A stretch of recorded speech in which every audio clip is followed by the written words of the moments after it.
पाकिस्तान के बहावलपुर में फिर से आतंकवादी कैंप सक्रिय हुआ है। ऑपरेशन सिंदूर के दौरान बहावलपुर का जैश आतंकवादी कैंप भारतीय सेना ने तबाह कर डाला था, नेस्तनाबूद कर दिया था। और तस्वीरें अब सामने आई है कि पाकिस्तान ने एक बार फिर से उस आतंकवादी कैंप को सक्रिय कर दिया है। वहां फिर से कैंप नजर आया है। तो ऑपरेशन सिंदूर की तस्वीरें आपको याद होंगी। बहावलपुर का वही जैश आतंकवादी कैंप जिसे पूरी तरह से भारतीय सेना की तरफ से तबाह कर दिया गया था, बर्बाद कर दिया गया था। अब उसी कैंप की तस्वीरें हम आपको दिखा रहे हैं। पाकिस्तान की मंशा पर जो सवाल खड़े करती हैं कि कैसे एक बार फिर से आतंकी कैंप को वहां सक्रिय कर दिया गया है पाकिस्तान की तरफ से। बहावलपुर की तस्वीरें हम आपको दिखा रहे हैं। ज्यादा जानकारी के साथ हमारे सहयोगी अरविंद ओझा जुड़ गए हैं। अरविंद, एक बार फिर से पाकिस्तान के बारे में जो भारत लगातार कहता रहा है इंटरनेशनल मंच पर, वो फिर से साबित कर दिखाया है। जिस कैंप के बर्बाद होने की तस्वीरें पूरी दुनिया ने देखी थी ऑपरेशन सिंदूर के बाद, उसी कैंप की जगह अब नई तस्वीरें, बनाया हुआ पूरा का पूरा कैंप एक बार फिर से नजर आ रहा है। देखिए, ये बहावलपुर की तस्वीरें हैं जो आतंकी संगठन जैश ए मोहम्मद का हेडक्वार्टर है, मरकज सुभान अल्लाह।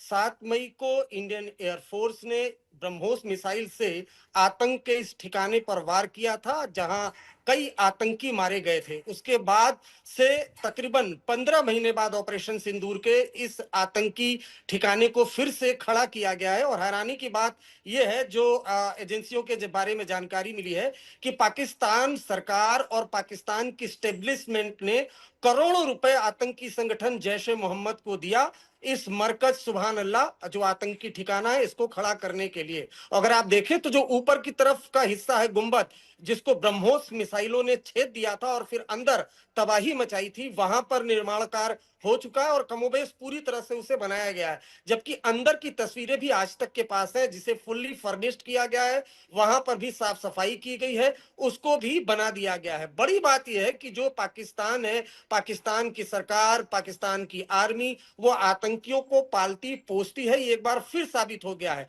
ऑपरेशन सिंदूर, पहलगाम में जो आतंकी हमला हुआ था उसके जवाब में ऑपरेशन सिंदूर भारत ने चलाया था और जो आतंकी ठिकाने थे सिर्फ उनको निशाना बनाया था, जिसमें लश्कर का हेडक्वार्टर था, जैश का हेडक्वार्टर था और बहावलपुर के इस हेडक्वार्टर को निशाना बनाया गया था। इस मरकज से भारत में कई आतंकी हमलों की साजिश रची गई थी, इस वजह को निशाना बनाया गया था। लेकिन फिर पाकिस्तान की सरकार, पाकिस्तान की एस्टेब्लिशमेंट ने करोड़ों रुपए देकर इसे फिर से खड़ा करवा दिया है और आतंकी संगठन एक बार फिर से मरकज सुभान अल्लाह में सक्रिय हो गए हैं। पाकिस्तान एक बार फिर से हम कह सकते हैं कि किस तरीके से आतंकवादियों को पनाह देता है, किस तरीके से फंडिंग पाकिस्तान की तरफ से होती है, ये तस्वीरें वो बयां करने के लिए काफी हैं।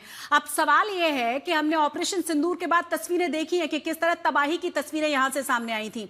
क्या इसके बाद अब जो अभी हाल फिलहाल की तस्वीरें आज तक पर हम दिखा रहे हैं, कुछ भी प्रशासन की तरफ से, पाकिस्तान की तरफ से कहा गया है? देखिए, अभी इस निर्माण कार्य के बारे तो कुछ नहीं कहा गया है, लेकिन जब ऑपरेशन सिंदूर चला था उसके बाद रह रहकर जो पाकिस्तान के मिनिस्टर हो, चाहे पाकिस्तान की सरकार के नुमाइंदे हो, लगातार ये बयानबाजी करते रहे थे कि जितने भी आतंकी ठिकाने नष्ट हुए हैं, चाहे वो लश्कर का हेडक्वार्टर हो, चाहे जैश का हेडक्वार्टर हो, चाहे पीओके में आतंकी ठिकाने थे, उन सबको फंड करेगी पाकिस्तान की सरकार। ये लगातार वहां के मंत्रियों के जरिए बयानबाजी आती थी और वो साबित भी हुआ। ये आतंक का ढांचा फिर से खड़ा हुआ है, जिससे अब फिर से एक बार आतंकी साजिश रची जाएगी और ये सब कुछ पाकिस्तान की आर्मी और पाकिस्तान की सरपरस्ती में किया गया है। आर्मी और साथ ही साथ आईएसआई और वहां का प्रशासन एक बार फिर से दुनिया के सामने वही साबित हुआ है जिसके बारे में भारत लंबे समय से लगातार बात करता रहा है। बहुत बहुत शुक्रिया इस तमाम जानकारी के लिए आपका, अरविंद।